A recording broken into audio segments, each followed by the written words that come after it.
बच्चों, आज की इस वीडियो में आपका बहुत बहुत स्वागत है। मैं आपको गद्य एक पाठ एक बड़े भाई साहब पढ़ाने चल रही हूँ, जिसमें मैंने आपको लघु उत्तरी अति लघु उत्तरी प्रश्नों को लिया है कि मैं वो कराऊंगी। तो मैं पैराग्राफ को पहले पढ़ रही हूँ। उन पैराग्राफ के हिस्से में से मैं पैराग्राफ अपना बोर्ड पे उतार सकती हूँ, इतना समय नहीं मिलेगा। आप अपनी बुक से वो हिस्सा अंडरलाइन कर लीजिए या निशान लगा लीजिए और उसी पैराग्राफ पर आधारित कुछ प्रश्न करा के मैं आगे के पैराग्राफ को पढ़ूंगी, फिर उस पर प्रश्न कराऊंगी। इस तरीके से मैं पूरे पाठ में से कुछ कुछ प्रश्न कराती चल रही हूँ। तो मैंने आपको थोड़ा सारा पाठ मैं नहीं पढ़ रही हूँ, बीच बीच के अंश को पढ़ रही हूँ। तो मैंने आपको 3 करा दिया था, तो चौथा एक पैराग्राफ और पढ़ रही हूँ। इस हिस्से पे आते मैं यह लताड़ सुनकर आंसू बहाने लगा। तो पैराग्राफ की लाइन मैं बोर्ड पर लिख देती हूँ, आप उसको देखकर अपनी पुस्तक में लगा लीजिए।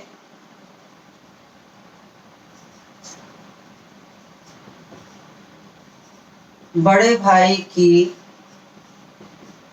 लताड़ सुनकर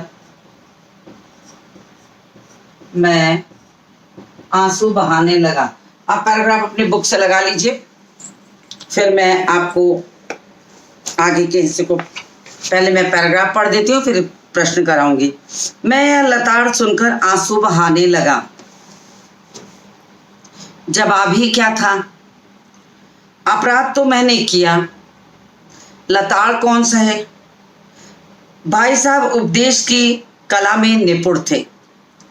ऐसी ऐसी लगती बातें कहते, ऐसे ऐसे सूक्ति बाण छोड़ते कि मेरे जिगर के टुकड़े टुकड़े हो जाते और हिम्मत टूट जाती।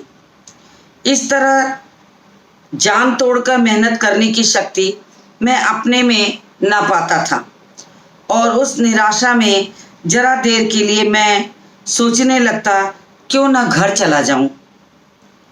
जो काम मेरे बूते के बाहर है उसमें हाथ डालकर क्यों अपनी जिंदगी खराब करूं। मुझे अपना मूर्ख रहना मंजूर था, लेकिन उतनी मेहनत से मुझे तो चक्कर आ जाता था। लेकिन घंटे 2 घंटे के बाद निराशा के बादल फट जाते। मैं इरादा करता कि आगे से खूब जी लगाकर पढ़ूंगा। चटपट एक टाइम टेबल बना लेता, बिना पहले से नक्शा बनाए, कोई स्कीम तैयार किए काम कैसे शुरू हो। टाइम टेबल में खेल कूद की मत बिल्कुल उड़ जाती। प्रातःकाल 6 बजे उठना, हाथ मुंह धोना, नाश्ता कर पढ़ने बैठ जाना। 6 से 8 तक अंग्रेजी, 8 से 9 तक हिसाब, 9 से 9:30 तक इतिहास, फिर भोजन, स्कूल। 3:30 बजे स्कूल से वापस आकर आधा घंटा आराम। 4 से 5 तक भूगोल, 5 से 6 तक ग्रामर, आधा घंटा हॉस्टल के सामने टहलना। 6:30 से 7 तक अंग्रेजी कंपोजिशन और फिर भोजन करके 8 से 9 तक अनुवाद, 9 से 10 तक हिंदी, 10 से 11 तक विविध विषय और फिर विश्राम। तो ये रहा अनुच्छेद जो मैंने अभी पढ़ा। अब इस अनुच्छेद पर आधारित मैं आपको प्रश्नों के उत्तर, अति लघु प्रश्नोत्तर कराने चल रही हूँ। प्रश्न भी लिखूंगी और उत्तर भी लिखूंगी, तो साथ साथ सब कराऊंगी। आप प्रश्न भी उतारिए और उसके उत्तर भी उतारिए।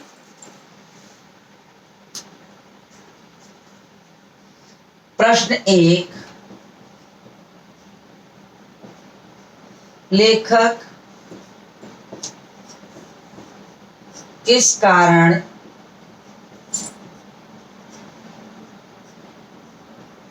आंसू बहाने लगा? लेखक किस कारण आंसू बहाने लगा? उत्तर है उत्तर नंबर 1, बड़े भाई की लताड़ सुनकर।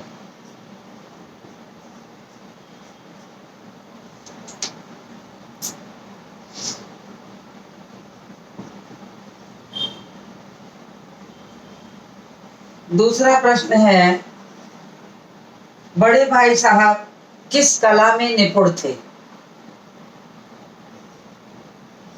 बड़े भाई साहब किस कला में निपुण थे? उपदेश की कला में।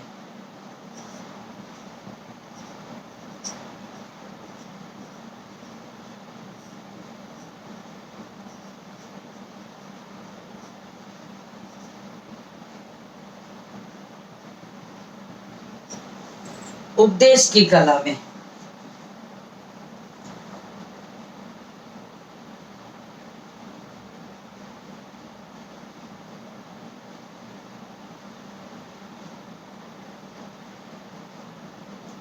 लेखक ने टाइम टेबल बनाया और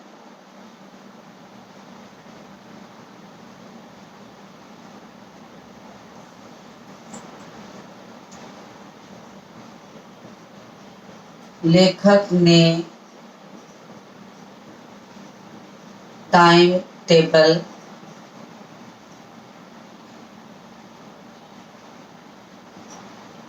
टेबल बनाया। उनके टाइम टेबल में किस चीज को जगह नहीं दी गई?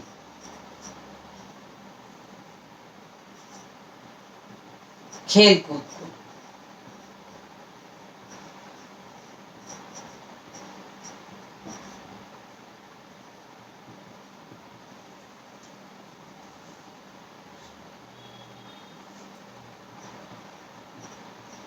लेखक निराश होकर क्या सोच रहा था?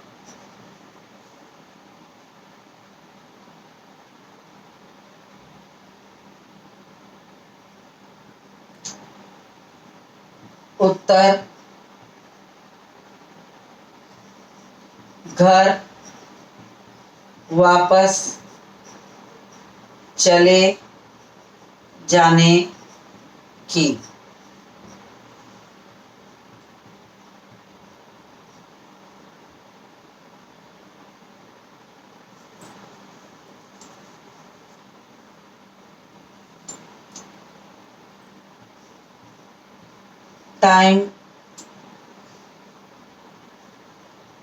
टाइम टेबल रात कितने बजे तक का था?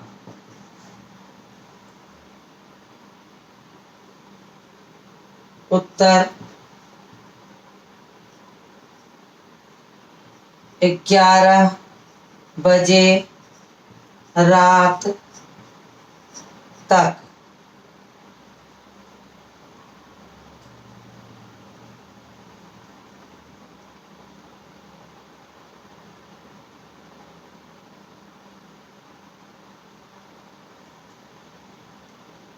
प्रश्न संख्या 6, निराशा के बादल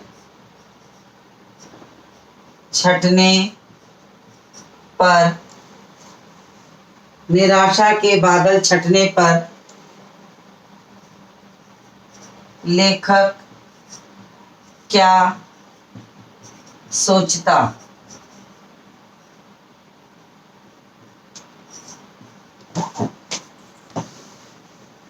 दिखाई दे रहा होगा आपको अभी।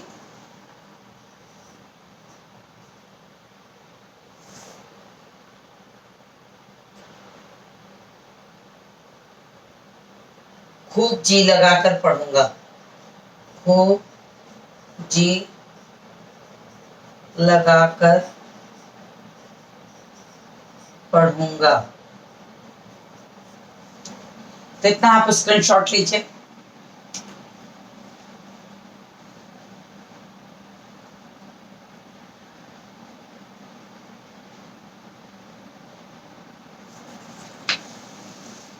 स्क्रीनशॉट ले लीजिए इसका, तब मैं रब करूं।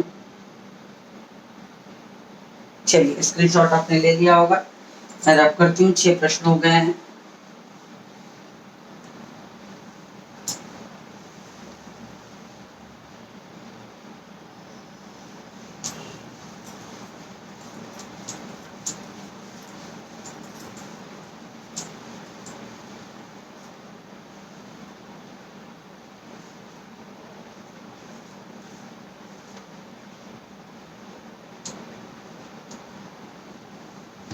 प्रश्न संख्या 7,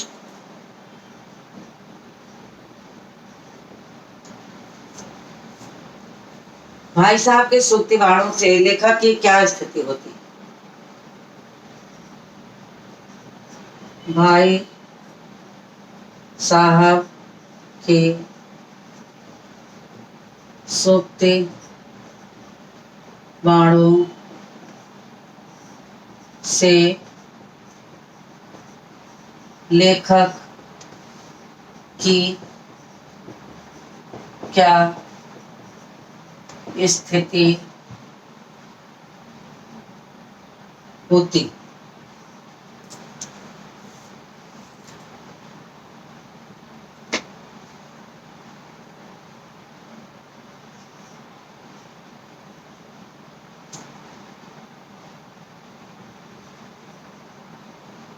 जिगर के टुकड़े टुकड़े हो जाते।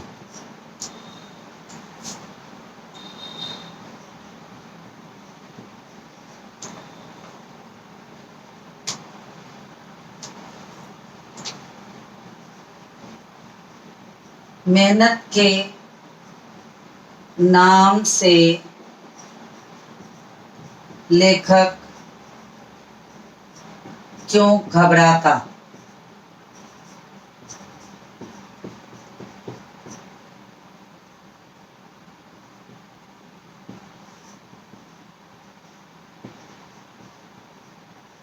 मेहनत के नाम से लेखक को चक्कर आता। तो देखिए इस पैराग्राफ से मैंने 8 प्रश्न लिखवाए, स्क्रीनशॉट ले लीजिए, फिर आगे का पैराग्राफ पढ़ो।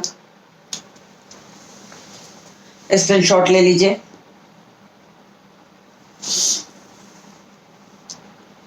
मेरा टाइम टेबल बना लेना एक बात है, उस पर अमल करना दूसरी बात है।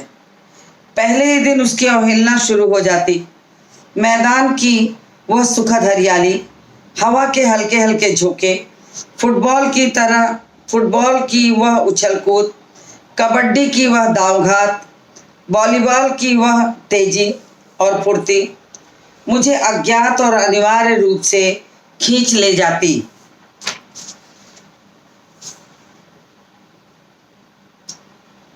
और वहां जाते ही मैं सब कुछ भूल जाता। वह जानलेवा टाइम टेबल, वह आंख फोड़ू पुस्तकें, किसी की याद न रहती और भाई साहब को नसीहत और फजीहत का अवसर मिल जाता। मैं उनके साए से भागता, उनकी आंखों से दूर रहने की चेष्टा करता, कमरे में इस तरह दबे पांव आता कि उन्हें खबर न हो। उनकी नज़र मेरी ओर उठी कि मेरे प्राण निकले। हमेशा सिर पर एक नंगी तलवार लटकती मालूम होती। फिर भी जैसे मौत और विपत्ति के बीच आदमी मोह और माया के बंधन में जकड़ा रहता है, मैं फटकार और घुड़कियां खाकर भी खेल कूद का तिरस्कार न कर सकता था। ये पैराग्राफ मैंने पढ़ा। अब इसको मैं इस पर प्रश्न लिखने चल रही हूँ। प्रश्न संख्या का क्रम उसी के अनुसार आगे ले चलूंगी।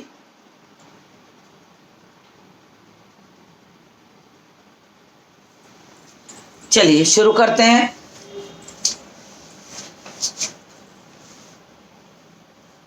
आप पैराग्राफ अपनी पुस्तक से ढूंढ के लगा लीजिए। मेरा टाइम टेबल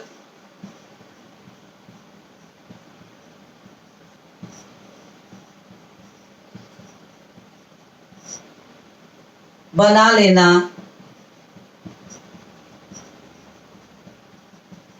पैराग्राफ मैंने थोड़ी सी हिंट्स लिख दी है, उसको आप अपनी बुक से ढूंढ के लगा लीजिए और फिर पुस्तक लिखें। लेखक टाइम टेबल की अवहेलना क्यों कर देता था? प्रश्न संख्या 9।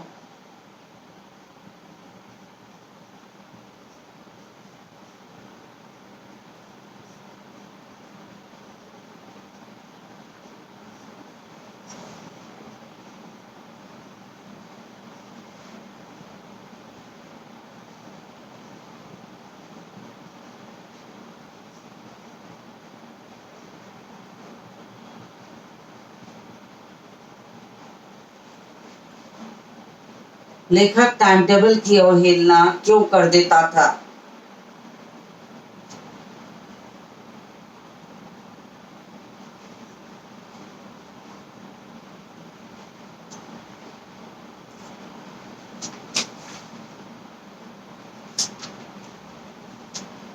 उत्तर होगा खेल कूद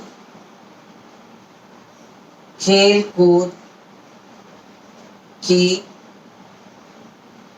रुचि के कारण।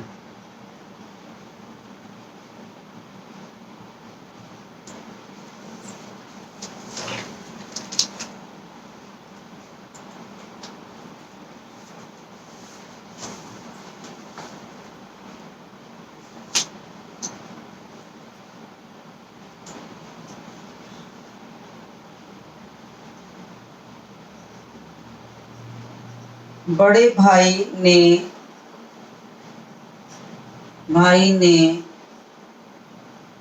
पढ़ाई के लिए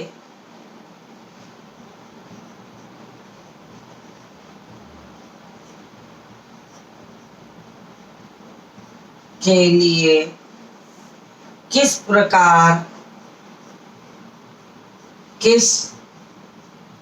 प्रकार परिश्रम किया?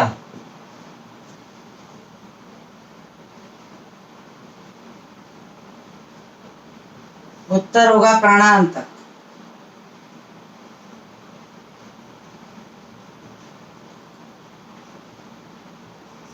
यानी प्राण के अंत तक।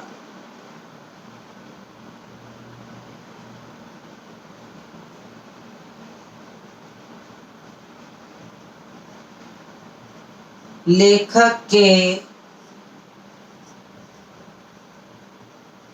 पास होने की खुशी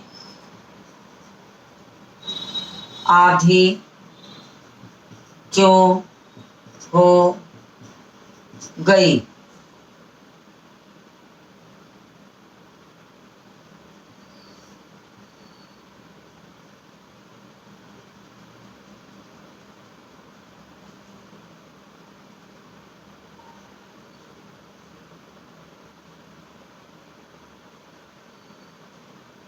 बड़े भाई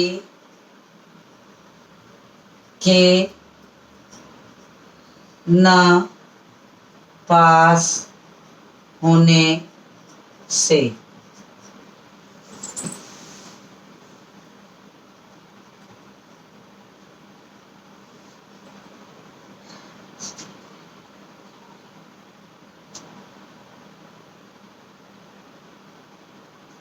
लेखक के मन में कौन सी कुटिल भावना उदित हुई? लेखक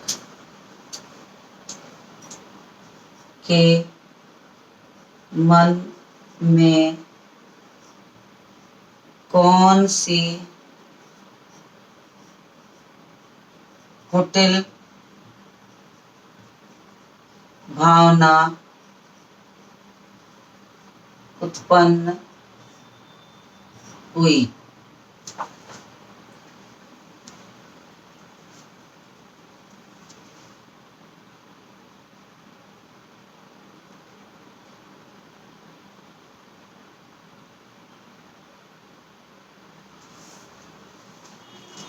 उत्तर लिखिए।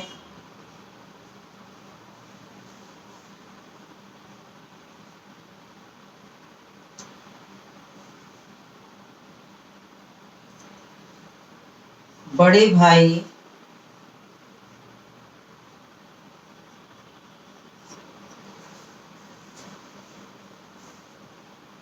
यदि अगली बार भी पास न हुए तो वह उनके साथ एक ही कक्षा में रहेगा। चलिए स्क्रीनशॉट लीजिए, स्क्रीनशॉट ले लीजिए।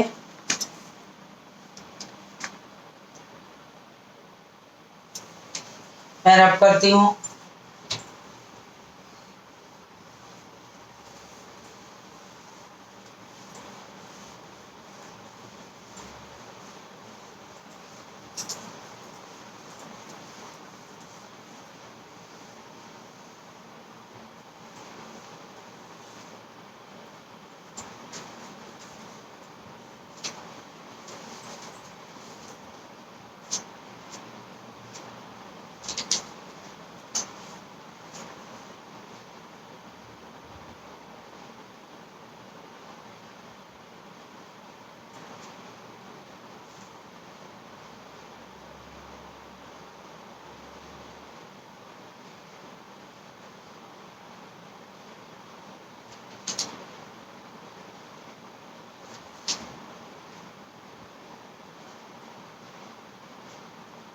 सिर पर नंगी तलवार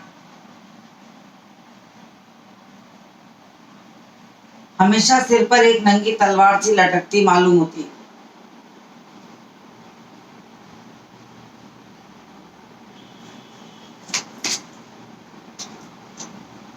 प्रश्न संख्या 13। सिर पर नंगी तलवार, सिर पर नंगी तलवार लटकती हुई लेखक को क्यों मालूम होती?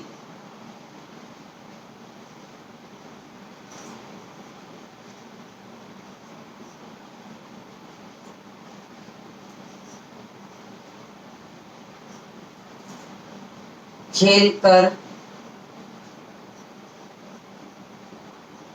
लौटने पर भाई साहब का सामना हो जाने पर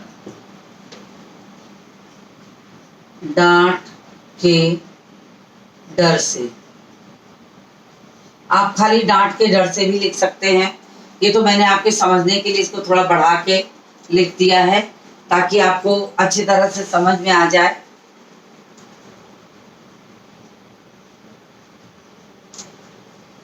फिर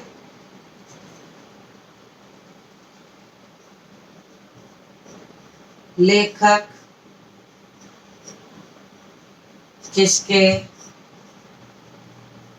साए से भागता था?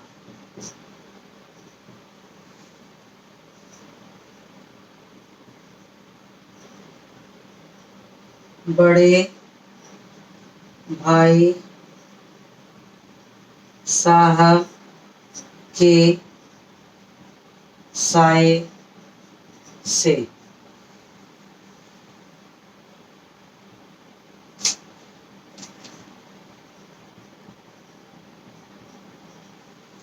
फिर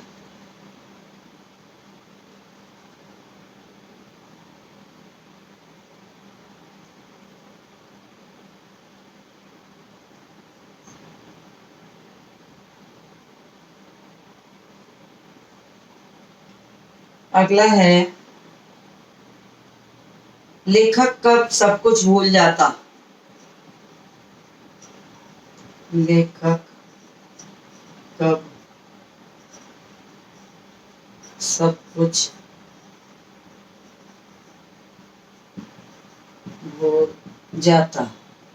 लेखक कब सब कुछ भूल जाता।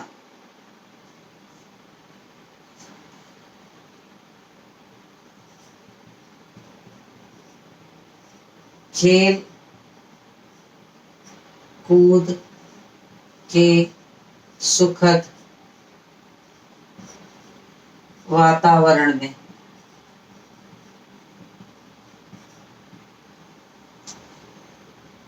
तो देखिए 15 क्वेश्चन हो गए। अगला पैराग्राफ पढ़ देती हूँ। चलिए, सालाना इम्तहान हुआ, भाई साहब फेल हो गए, मैं पास हो गया। मैं मतलब लेखक। मैं पास हो गया और दर्जे में प्रथम आया। मेरे और उनके बीच केवल 2 साल का अंतर रह गया। जी में आया भाई साहब को आड़े हाथों लूं। आपकी वह घोर तपस्या कहाँ गई। मुझे देखिए, मजे से खेलता भी रहा और दर्जे में अव्वल भी आ गया। लेकिन वह इतने दुखी और उदास थे कि मुझे उनकी दिली हमदर्दी हुई और उनके घाव पर नमक छिड़कने का विचार ही लज्जास्पद जान पड़ा। अब लेखक को यहाँ पर तमाम मुहावरों का प्रयोग करके उसने कहा कि उनके घाव पर नमक छिड़कने का जो इरादा था वो उन्हें बहुत बेकार लगा कि एक तो भाई साहब वैसे ही दुखी हैं और अगर उस पर उन्होंने आड़े हाथों ले लिया लेखक ने तो संभवतः वो और दुखी हो जाएंगे। तो उन्होंने ये कहा, भाई साहब का वह रोब मुझ पर न रहा। आज़ादी से खेल कूद में शरीक होने लगा। दिल मजबूत था। अगर उन्होंने फिर मेरी फजीहत की तो साफ कह दूंगा, आपने अपना खून जलाकर कौन सा तीर मार लिया। मैं तो खेलते कूदते दर्जे में अव्वल आ जाता। जबान में से ये हेकड़ी जताने का साहस न होने पर भी मेरे रंग ढंग से साफ जाहिर होता था कि भाई साहब का वह आतंक मुझ पर नहीं था। भाई साहब ने इसे भांप लिया। उनकी सहज बुद्धि बड़ी तीव्र थी। एक दिन जब मैं भोर का सारा समय गुल्ली डंडे की भेंट करके ठीक भोजन के समय लौटा तो भाई साहब ने मानो तलवार खींच ली और मुझ पर टूट पड़े। देखता हूँ इस साल पास हो गए और दर्जे में अव्वल आ गए तो दिमाग हो गया। मगर भाईजान, घमंड तो बड़े बड़े का नहीं चला, तुम्हारी क्या हस्ती। इतिहास में रावण का हाल तो पढ़ा ही होगा। उसके चरित्र से तुमने कौन सा उपदेश लिया या यूं ही पढ़ गए। तो उन्होंने इस तरह से पैराग्राफ में 3 से 4-5 मुहावरे आए हैं जिसको कि मैंने पढ़ के सुना दिया। आड़े हाथों लेना, घाव पर नमक छिड़कना और तीर मार लेना, तलवार खींच लेना।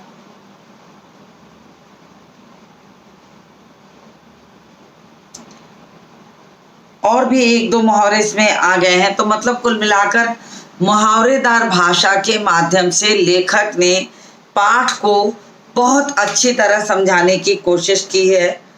तो ये पैराग्राफ मैंने पढ़ के समझा दिया है, लेकिन इसके प्रश्नोत्तर नहीं करा पाई हूँ। तो मैं आपको इसके प्रश्नोत्तर अगले वीडियो में करा दूंगी। और इन प्रश्नोत्तरों को मैं अर्धवार्षिक परीक्षा और वार्षिक परीक्षा के हिसाब से आपको करा रही हूँ, तो मुझे उम्मीद है कि आपके लिए फ़ायदेमंद होगा। इसी के साथ इस वीडियो को समाप्त करती हूँ और मिलती हूँ आपसे अगले वीडियो।